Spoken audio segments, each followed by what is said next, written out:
Il est temps de vous informer sur Web Info TV. Mesdames et messieurs, bonjour et bienvenue dans cette nouvelle édition du journal. Commençons cette édition du journal avec la situation sécuritaire à l'est de la RDC. Lors de la cérémonie organisée au centre de formation de Rumangabo, les anciens militaires de FARDC, désormais intégrés dans l'armée révolutionnaire congolaise ARC, ont témoigné de la discipline du professionnalisme qu'ils observent au sein de cette structure. Suivez la propos. Ngana benga mina kombo ya colonel Mangari Gobert Théo na uti na état major général na Kinshasa. Ya oyo na kuti awa eza mate ya moko impeccable. Et zongi ici ba soda nanga moko na ligne ya un militaire oyo akoki ko défendre mboka na ye. Contrairement à des ordres zalaki na FRDC. Koboma, Koiba, division, tribalisme na kati armée. Oui. Les choses vont aller très bien. Intégration, oeleki omoni yango ndenge nini processus d'intégration. Ndenge lobi bozalaki, bato mapinga mususu wana lelo bokomi bato ya ARC, Armée révolutionnaire congolaise. Omoni yango ndenge nini. Intégration moko kitoko to to kutiao puisque na kuti ndenge na zalaki étant colonel, il y a FRDC. Mais na combien on a ARC? Par yambinga yi puis bazwinga na valeur na grade nangai, je suis très bien vraiment na se sentir très bien na prêt pour na kende musika na bango. Ah, merci beaucoup mon colonel. Message na ya suka na ba FRDC eza nini? Message na ya suka ezali très clair na bande ko ba FRDC. Oyo bazali kuna vraiment armée ekufi kuna armée ekufi basi bakundi yango puisque on ne peut pas comprendre un muzalendo un civil nde abandi ko sala loi azopesa injonction na l'état na Uvira babi bana batanga te ce qui se passe à Uvira to éviter ceux qui tozala kana baso pays et comme sous anarchie anarchie nde tozana kati baninga o bazali kuna o bazana na makasi ba comprendre message nangayo baya to ba intégrer ALC to changer makambo na mboka avant tandi bazo boma batu na babeni oui bazo kata batu kingo armée za wapi ouais à Mangulujipa on vient de tuer plus de 100 personnes l'état zol baté loko mokoté police ezali mais bazo lo beloko mokoté et puis na monike vraiment population ya Congo et s'attendre que ezui ba soda oyo baza bien formé na ARC o ba ko sale la mboka pona ko défendre intégrité territoriale na biso na ko défendre peuple na biso ya Congo. Message yangu ya mwisho ambao nataka niongeze kwa ile armée mubaya ya Tshisekedi kia kushangaza kusikia kwamba ya ubaguzi wa kabila difetike wanakamata mtu sababu ya sura yake, wanamkamata, wanamuua, wanamuchoma, wanamukula. Kitu lishangazi katuma ya kwamba hiki kitu tunapaswa kipiganisha hadi mwisho. Hiyo kitendo ilifanyika muvile watu wote wanaona na wanasindikizwa na wajeshi wa FARDC. Ile kitu ilishangaza watu na tena tunasema ya kwamba hiyo jeshi ni jeshi ambayo tunapaswa kuipiganisha hadi mwisho. Je réponds au nom de Kamba Moudifano Jackson. Je suis le commandant ville de Bukavu. C'est moi qui ai amené des policiers ici à Rumangabo. Nous avons adopté de travailler avec ARC. Lorsque vous avez suivi l'instruction, qu'est-ce que vous avez remarqué? Qu'est-ce que vous avez retenu? Le plus capital dans cette formation. Ah oui, merci beaucoup. La formation était vraiment bonne. On a fait révision de ce que nous avons déjà vu. Et surtout qu'on a ajouté quelque chose. C'est la façon d'être ensemble. Un Kassaïen doit cohabiter avec un Swahiliphone. Un Swahiliphone doit cohabiter avec celui de Bas-Congo. Celui de Bas-Congo doit cohabiter avec un Rwandophone. Et surtout que j'ai même déclaré, mes collègues sont des témoins, j'ai même déclaré que je ne savais pas qu'il y a les gens qui parlent les rwandophones qui sont à Masisi et Rutshuru qui sont congolais. Mais à partir d'ici, il y a l'université qu'on appelle Kitamadouni. C'est le Messédion là qui nous a enseigné souvent. On nous a expliqué qu'il y a les gens qui parlent même langue que les gens de Rwanda, mais qui sont des Congolais. Mais même maintenant, dans ce centre ici qu'on appelle le Kabaya, oui. Ici, on parle quelle langue? On parle le Kinyarwanda. Ici, à 0 mètres, on parle le Kinyarwanda. Oui, j'ai découvert ça ici. Et la formation était vraiment bonne. La formation était vraiment bonne. C'est que vous dites, même les universitaires congolais, oui. Même le grand professeur congolais, ils ne savent pas que le Kinyarwanda, c'est une langue parlée dans ce pays.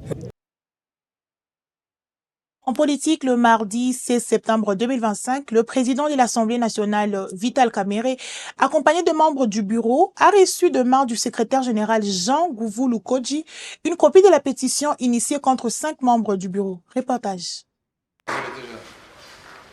Initiée il y a quelques jours par le député national Crispin Bindoulé, la pétition visant 5 membres du bureau a été déposée le lundi 15 septembre 2025 auprès du secrétaire général de l'Assemblée nationale, Jean Gouvulu Koji, notifié par un huissier de justice quelques heures après l'ouverture solennelle de la session budgétaire. Hier, comme vous le savez,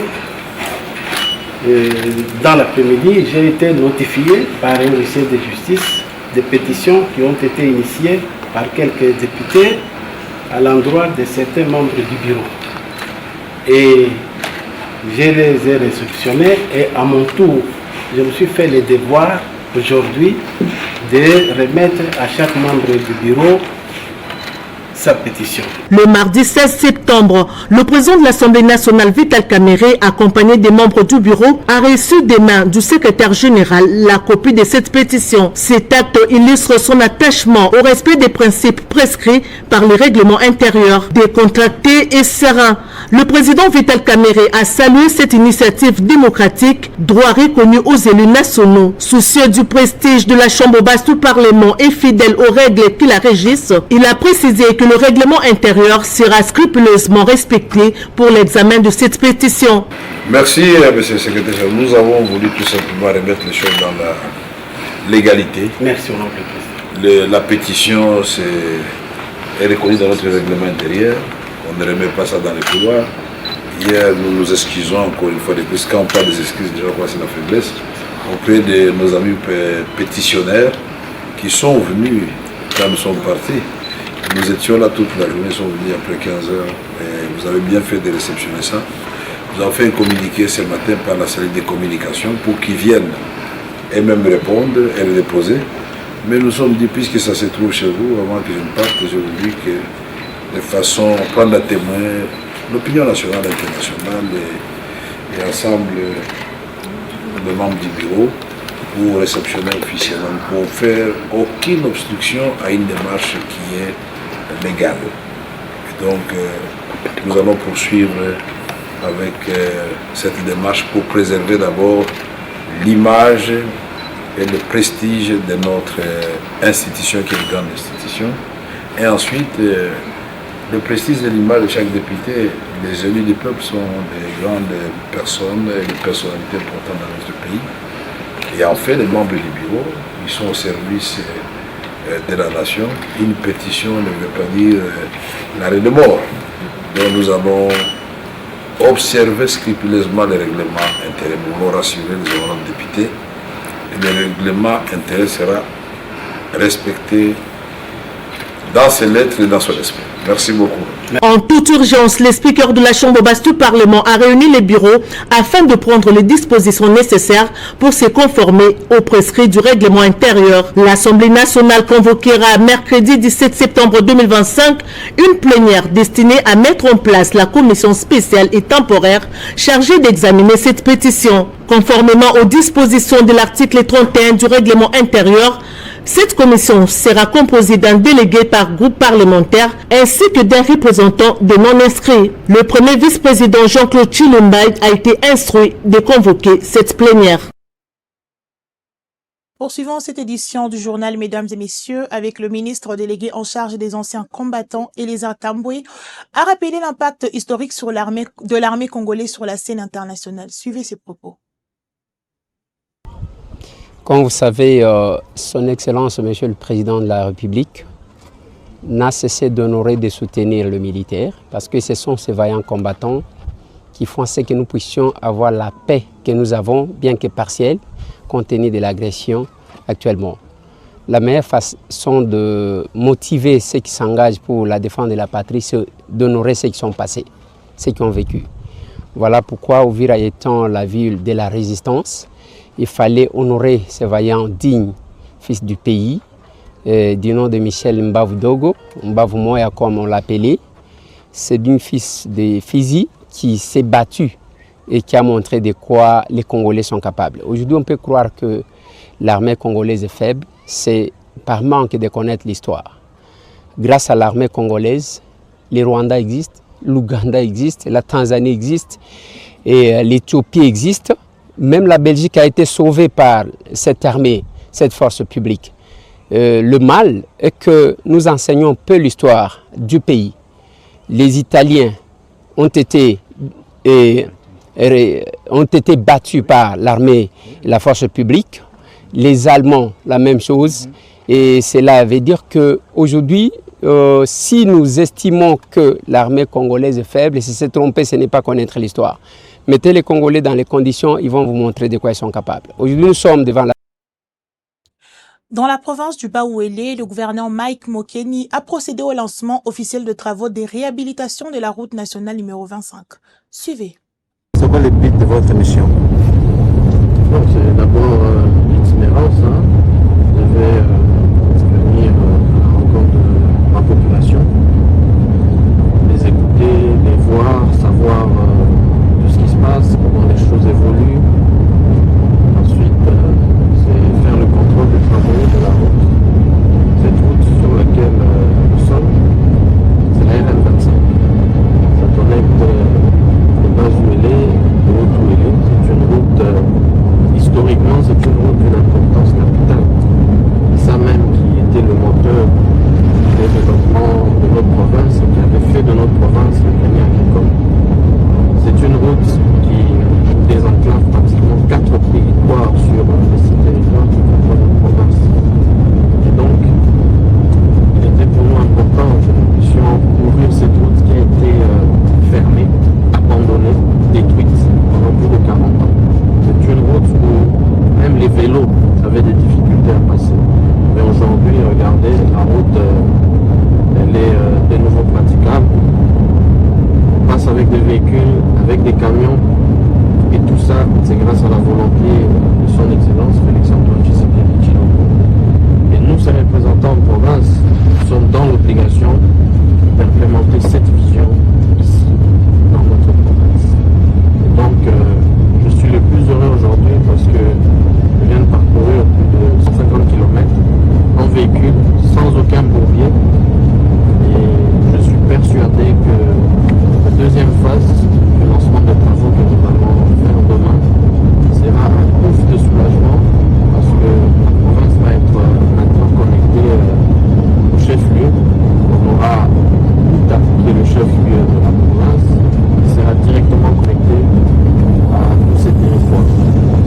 Et quand vous terminez cette route, vous avez la chance d'aller directement vers les autres provinces, notamment le Haut-Ouélé, qui est notre province voisine, l'Ituri, et à partir de l'Ituri, vous pouvez aller directement vers d'autres pays, Kampala, Kenya, ainsi de suite. Donc l'objectif pour nous est de désenclaver totalement la province. Donc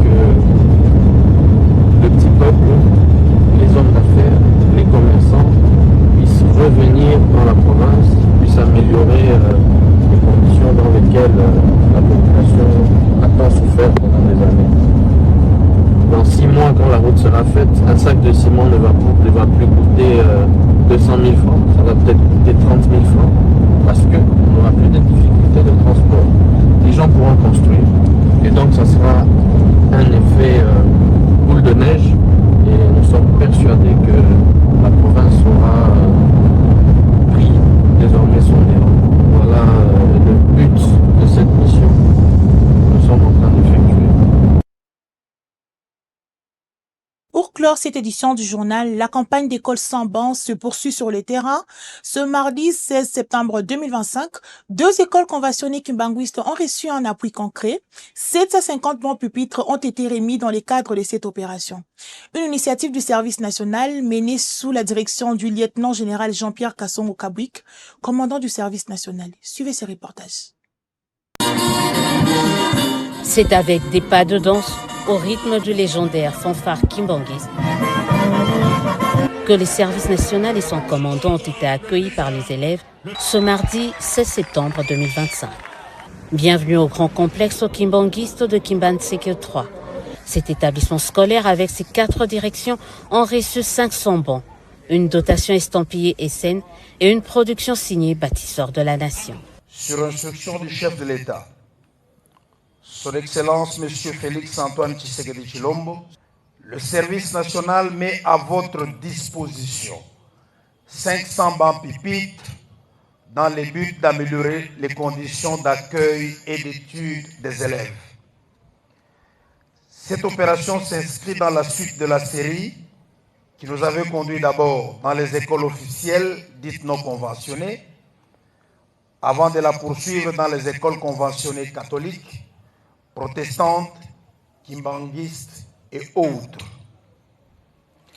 Pour accomplir cette tâche noble, le service national a installé à Kinshasa-Nsele un atelier de menuiserie moderne. C'est pour dire que c'est une opération prise à cœur qui ne s'arrêtera que lorsque toutes les écoles publiques auront reçu de bancs pupitres.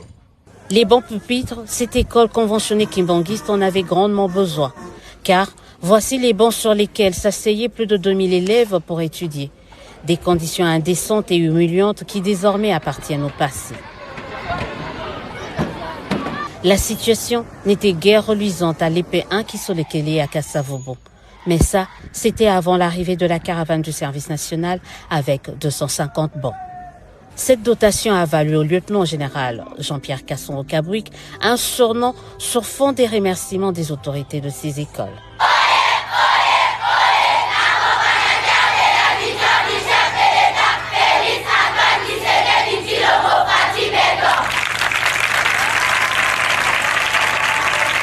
C'était un sentiment de joie et de satisfaction.